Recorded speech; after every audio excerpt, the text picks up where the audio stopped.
Your party is one of those going for this particular election, and it means a lot to your party, just as it means a lot to other parties.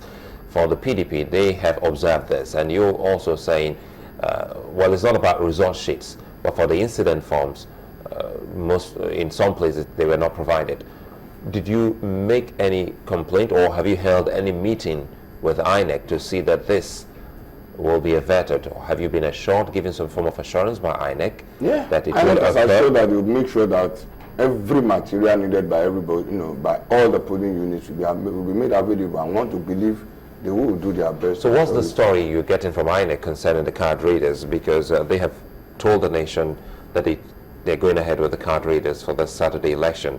And if we've seen that a couple of issues concerning the card reader had to do with manpower, we're talking about the technical know-how to operating that particular device was one of the reasons it didn't work in some places. INEC in Lagos, what are they telling the political parties? Have they told you anything as to what they can do to avert a recurrence of what happened in the March 28 election?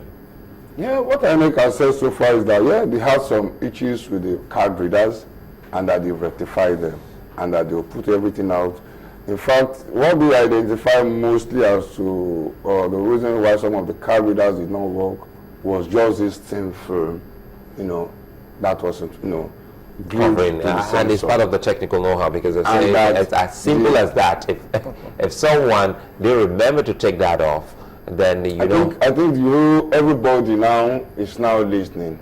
Let me also tell you how much our people, have gone about this thing. There was a polling unit where the card reader was placed, on top for people to, and somebody just recently, I just said from the, voters, that if this thing reads blood, the moment I lift up my hand, the blood when I must have drained, how can it read me? Bring this thing down. Somebody now went up there and placed his thumb on it, and the thing read, and everybody now started going out there. You see, let me tell you, Nigerians with our system, we are not too different from what we are pushing out. Among all our young folks, there are people among who are who are better at all those issues, and solutions could come from among the people.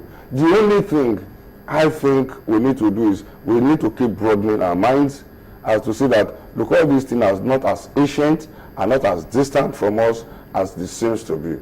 Fine system, though not perfect, but we can make it work better for us. We will find out that even after that last election, there has been lesser hue and cry about rigging, except in some areas.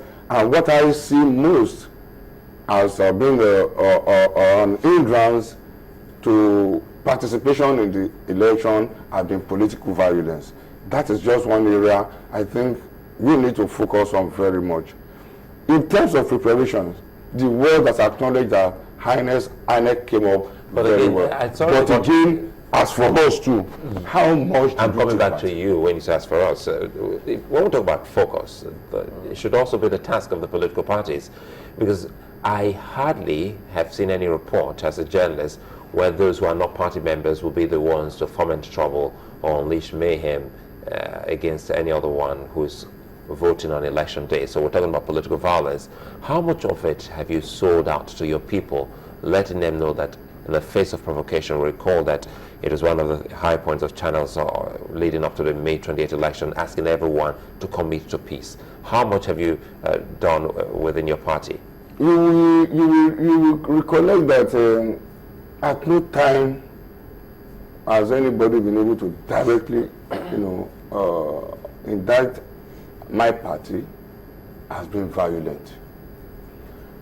The build-up to the election, to the presidential and National Assembly election, we saw what happened in Lagos, and we saw the level of violence, and that is one of the reasons why almost 4 million people got PVC, only 1.6 million people came out for accreditation, and at the end of the day, only about 1.4 million people voted.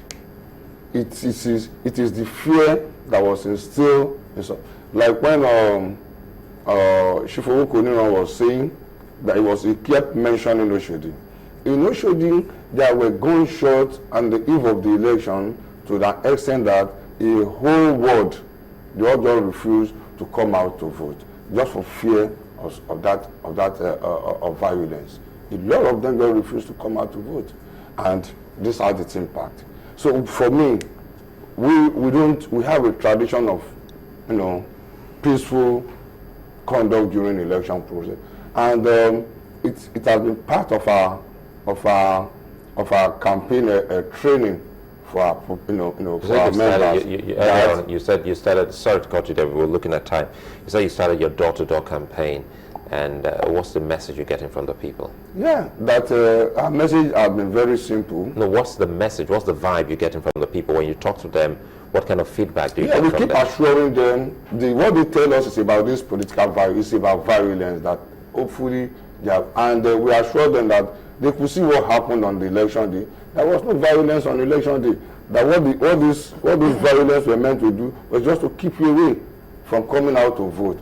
We are instilling confidence into them, encouraging them that, look, this is your right, and telling them that, above all, we have been serving you, and we will serve you more when elected. Do you think that confidence is still there, in spite of, with respect to the comment from Obakiolu?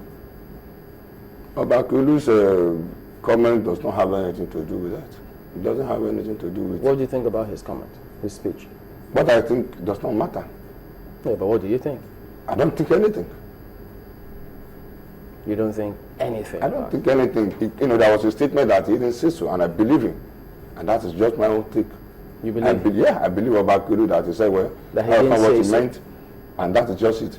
You see, in this part of the world, in our own community here, we hold our monarch in very high esteem. And I won't sit here with you to denigrate that institution. I won't sit here with you to discuss that institution. And I want you to respect my right to that. Obakiolu Fobalashe. And that's who I am. I belong to the traditional institution, and I will not sit here with you to discuss Obakiolu's statement. What he said finally, that he did not threaten the Igbo. Do you want us to play the video back for you? If you want to play it, I will not listen to you. I've just told you what my position is about that. We are discussing governorship election and the House of Assembly election. What Kabiyesi said has nothing to do with me. Don't you think your response is insulting to many people who have spoken up against it? If it's a matter of right, except one will take that right to you from me that I don't want to speak about it. If you don't want to take that right to you from me that I would rather not to speak about something, then you let me be. I don't want to talk about that. What about the sensibilities of the non-indigents? For me, if I talk about the non-indigents, we have cohabited for so long a time in Lagos, and everybody has had a fair share of whatever it is that happens in Lagos. I'll tell the non-indigents that is just the way to go. Everybody in Lagos have been fairly treated. Nobody has come out so far to say I'm being discriminated against because I hold so and so political view. I've never seen one, except you want to tell me, you want to show me one. If we have cohabited all this while to this level, I don't see why we should make an issue of one incident or use one person to judge every one of us. In other words, the comment is okay. I don't know. I can't even remember what the comment is. Chamberlain, I can't remember what the comment is. What I read in the paper today was Obakiolu said, well, I didn't threaten Igbo. All right. Lateef Raji is the Director, Planning and Mobilization, Ambode Campaign Organisation. Thank you for coming on this morning. It's my pleasure being here. We'll be back in just a moment. Join us again.